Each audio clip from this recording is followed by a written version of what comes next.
Everyone laughed the first time Emily walked into the karate dojo. She was quiet. Pale. Small. Her shoulders curled inward like she was trying to disappear. Her long blonde hair was tied in a messy ponytail that looked like it hadn't seen a brush in days, and her oversized hoodie hung off her like a blanket. She didn't make eye contact. Didn't say a word. Just stood at the door, clutching the strap of her backpack like it was a lifeline. The boys saw her and snickered. "Is she lost?" one of them whispered loudly.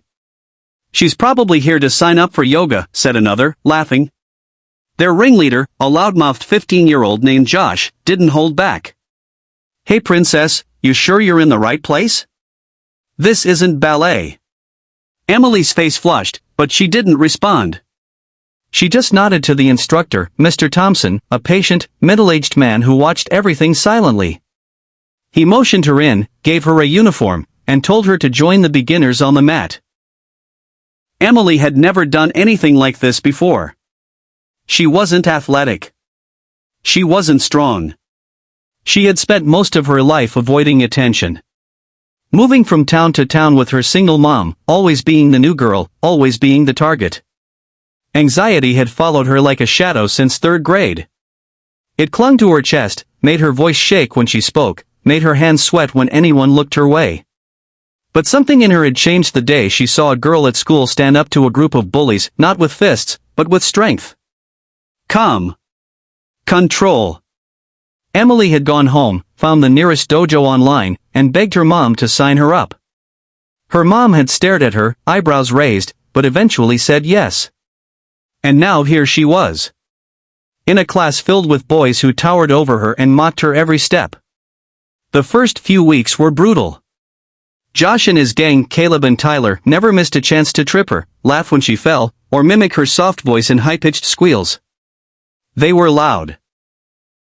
Fast. Confident. Emily felt like a turtle trying to race a pack of cheetahs. But Mr. Thompson never let her quit. He gave her extra time, showed her how to breathe through the anxiety, how to ground herself. Karate isn't about being the loudest, he told her one day after class. It's about being the calmest when things get loud. She held on to that. While the boys played around, half paying attention, Emily trained. Every evening after school, every Saturday morning, every chance she got. She watched videos, practiced in the mirror, shadowboxed in her room. She started waking up earlier, running in the neighborhood to build her stamina. Her body, which had once trembled at the thought of conflict, started to move with purpose. Her punches got sharper. Her blocks got stronger. And slowly, her fear began to fade. But the bullying didn't stop. One day, after class, Josh cornered her outside the dojo. "You think just 'cause you've been here a few months you're tough now," he sneered. "Bet I could knock you down with one finger." Emily didn't say a word. Just looked him in the eye for the first time. Josh flinched. That night, Mr. Thompson made an announcement.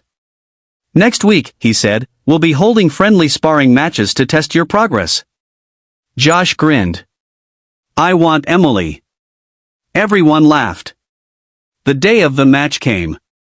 The dojo buzzed with excitement. Parents filled the back benches. Students lined up along the walls.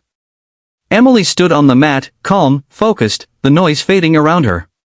She could hear her heartbeat, feel the floor beneath her feet, feel the rhythm of her breath. Josh stood across from her, cocky as ever. He smirked. "Try not to cry." Mr. Thompson gave the signal. And then it happened. Josh lunged forward with a wild punch, but Emily pivoted and ducked. Her movements were fluid, practiced, sharp. She countered with a quick jab to the ribs, not hard, but precise. Josh stumbled.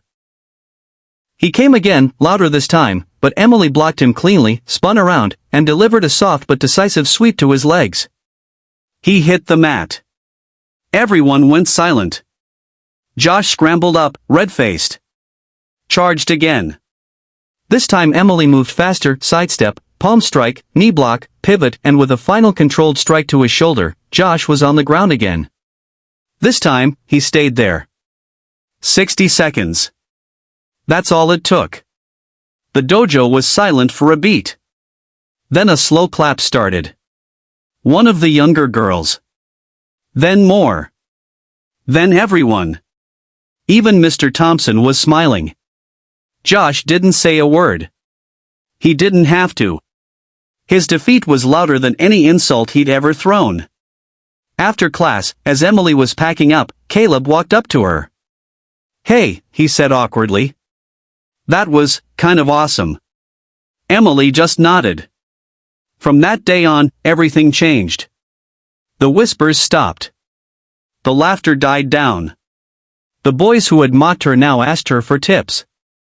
And the shy white girl in the oversized hoodie? She walked into class with her head high, eyes steady.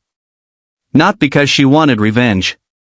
But because she had found something better, her strength. And she had learned that courage doesn't always roar. Sometimes, it moves in silence.